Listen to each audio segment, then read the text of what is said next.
Mozak je uvek u pravu. Ovo je srce. Srce voli da jede čokoladu i da se igra žmurke i igrališta i modu i leptire i roller coaster. Mozak ne. Mozak voli liste i brokoli i sigurnosne ograde i nikada ne radi ništa gde bi mogao da bude ismejan od strane drugih ljudi. Ali više od svega,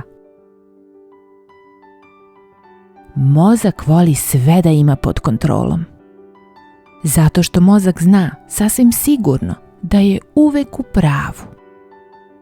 Ko je šef? Ovaj lik. 100% u pravu svaki put. Mozak je uvek u pravu. Ovuda do šefa. O da, ovaj. Ne. Stop, moramo da plešemo. Ne.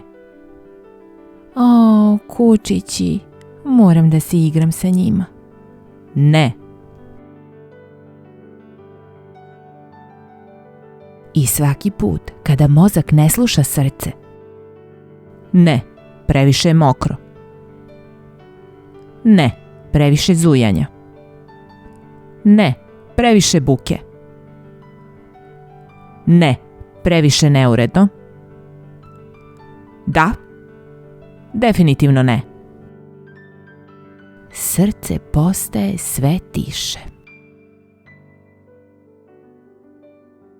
Jednoga dana srce je videlo nešto što nikada ranije nije videlo. Nešto izvanredno. I po prvi put srce nije slušalo mozak. Stop! Ne. Zamisli da sviram trubu. Bio bi sjajan. Mislim da mi je to sudbina. Sviraću na koncertima i u parku, i za pse, i za mačke, a ponekad i za nilske konje i sviraću gde god da odem. Ne. Bavit ću se muzikom i život će mi biti neverovatan. Postaću profesionalni muzičar i bit ću poznat i moći ću da nastupam pred ogromnom publikom širom sveta. Ne. Rekao sam ne. Nećemo biti dovoljno dobri, ljudi će nam se smejati, imat ćemo loše iskustvo. I pošto je mozak uvek u pravu, srce je prestalo da govori.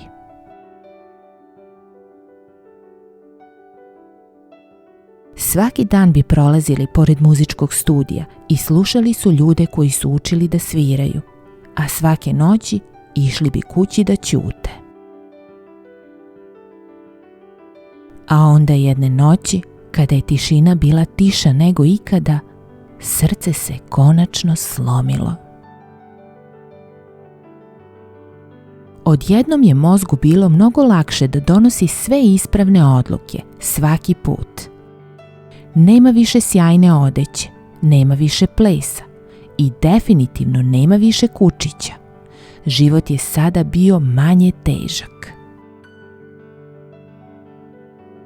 Ali veoma brzo život je postao veoma dosadan. A onda, jednoga dana, umjesto da prođe pored muzičkog studija, mozak je zastao. Možda bi nam se smejali. Znam. Verovatno ćemo biti loši. Znam. I možda nikada nećemo biti dobri u sviranju. Znam. Mozak je rekao najispravniju stvar do tada. Plašim se. Znam, ali hajde ipak da pokušamo. Sada je muzika ispunila njihov dom i ništa o čemu je mozak brinuo se zapravo nije ni dogodilo. Pa to nije baš sasvim tačno. Bili su prilično loši u sviranju, ali vežbajući su postajali sve bolji. I svaki put kada bi svirali, srce bi se sve više zaceljivalo. Sada je mozak slušao srce, jer se uspostavilo da je i srce ponekada u pravu. Jesi li siguran da je u redu pojesti ovoliko sladoleda? Naravno. Ali ne baš svaki put.